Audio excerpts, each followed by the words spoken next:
అధ్యక్ష, కేంద్ర బడ్జెట్ వ్యతిరేకంగా ఈరోజు మరి ఈ రకమైనటువంటి అసెంబ్లీ తీర్మానం చేయడం వెనుక మరి మతలబ్ ఏందో తెలియాల్సిన అవసరం ఉంది అధ్యక్ష.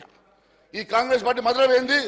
రేపు తెలంగాణ బడ్జెట్లో మాకు కూడా అన్యాయం జరిగిందని చెప్పి రేపు వేరే జిల్లాలో, తెలంగాణ రాష్ట్రంలో వేరే జిల్లాలో కూడా ఇదే తీర్మానం అడుగుతారు.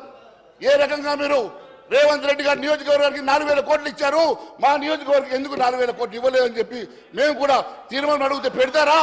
ఈ రకంగా వెనుకబడినటువంటి ఆదిలాబాద్ జిల్లాకు అన్యాయం చేస్తున్నారని చెప్పి రేపు ఆదిలాబాద్ జిల్లా నుంచి కూడా ఇలాంటి ఆలోచన వచ్చినప్పుడు అక్కడ ప్రజలు మరి ఈ అంశాన్ని మరి మా మీద ప్రెజర్ పెట్టినప్పుడు మేము కూడా మరి తీర్మానం అడిగితే పెడతారా? ఒకసారి అడగాల్సిందిగా మీ ద్వారా అడుగుతున్నాను అధ్యక్ష. దీని వెనుక ఉన్నటువంటి అసలు రాష్ట్రం నేను చెప్తాను అధ్యక్ష.